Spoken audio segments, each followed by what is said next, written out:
Hello friends, कैसे हैं आप सब। स्वागत है आपका यूपीएससी एट होम प्रविष्या के यूट्यूब प्लेटफॉर्म पे। हम जो यूपीएससी और यूपी पीसीएस की मेंस आंसर राइटिंग कर रहे हैं, जिसमें हमारा जो टारगेट रहता है डेली 5 क्वेश्चन की आंसर राइटिंग करने का। उसी सीरीज़ में ये क्वेश्चन है जीएस पेपर सेकंड से।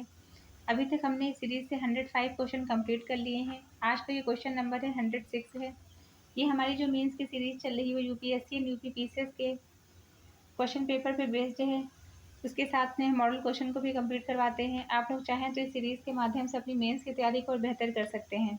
तो सबसे पहले हम इसका जो है क्वेश्चन देखेंगे। क्वेश्चन क्या है?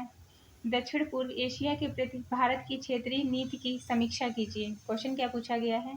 दक्षिण पूर्व एशिया के प्रति भारत की जो क्षेत्रीय नीति है उसकी हमें समीक्षा करनी है।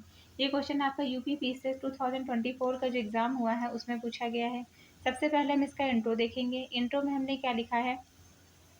दक्षिण पूर्व एशिया भारत के लिए भौगोलिक, आर्थिक और सामरिक दृष्टि से अत्यंत महत्वपूर्ण क्षेत्र है।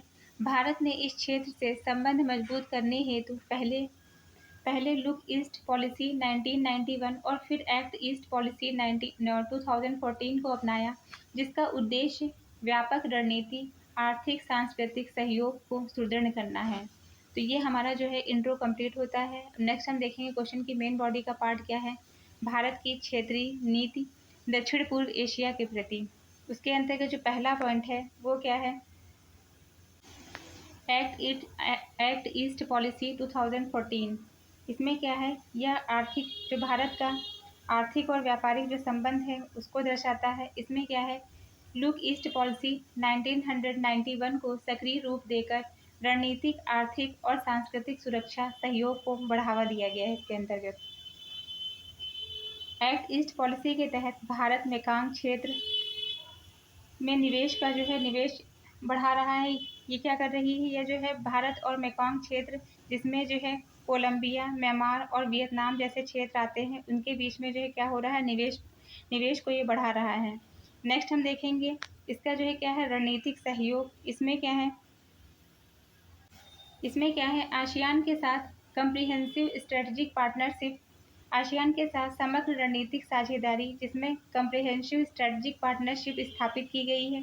भारत और आसियान रक्षा मंत्री सम्मेलन नौसैनिक अभ्यास का जो है आयोजन किया गया है। नेक्स्ट हम देखेंगे इसमें क्या है? जो संयुक्त जो है सैन्य अभ्यास हैं वो उसमें कौन से हैं? सिम्बेक्स, कॉर्पेट, मिलानी जैसे जो है संयुक्त सैन्य अभ्यास का जो है क्या किया गया है? आयोजन किया गया है। नेक्स्ट पॉइंट हम देखेंगे आर्थिक संबंध। इसमें क्या है? आसियान इंडिया एफटीए लागू हुआ है। इसमें भारत और आसियान के बीच फ्री ट्रेड एग्रीमेंट एफटीए लागू किया गया है। 2024 तक द्विपक्षीय व्यापार, जिसमें 130 अरब डॉलर से अधिक। इसमें क्या है? 2024 तक आसियान व्यापार 130 अरब डॉलर से अधिक जो है पार कर गया है। इसमें एक्ट ईस्ट पॉलिसी के तहत भारत और मेकॉन्ग क्षेत्र में निवेश बढ़ा है। नेक्स्ट हम देखेंगे कनेक्टिविटी पहल। इसमें क्या है? इंडिया, म्यांमार, थाईलैंड और highway Kaladan multi modal project से पूर्वोत्तर भारत को समुद्र से जोड़ा गया है। इसमें इंडिया, म्यांमार, थाईलैंड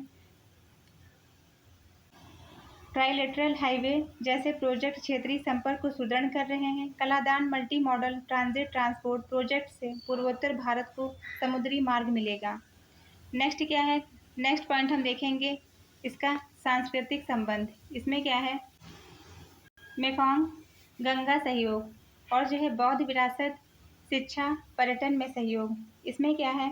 सांस्कृतिक और सभ्यतागत जुड़ाव में क्या है? भारत और आसियान देशों के बीच बौद्ध धर्म, मंदिर स्थापत्य, भाषा और कला में ऐतिहासिक संबंध स्थापित हुए हैं।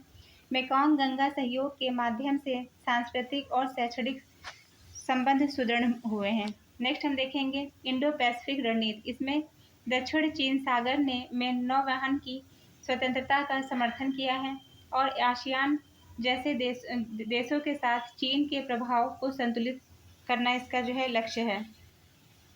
नेक्स्ट हम देखेंगे इनके समक्ष कौन सी चुनौतियां विद्यमान हैं, उसको हम डिटेल में देखेंगे। पहला क्या है? परियोजना कार्यान्वयन में देरी है। दूसरा है चीन की बढ़ती मौजूदगी। फिर है सीमित निवेश या व्यापार में गहराई।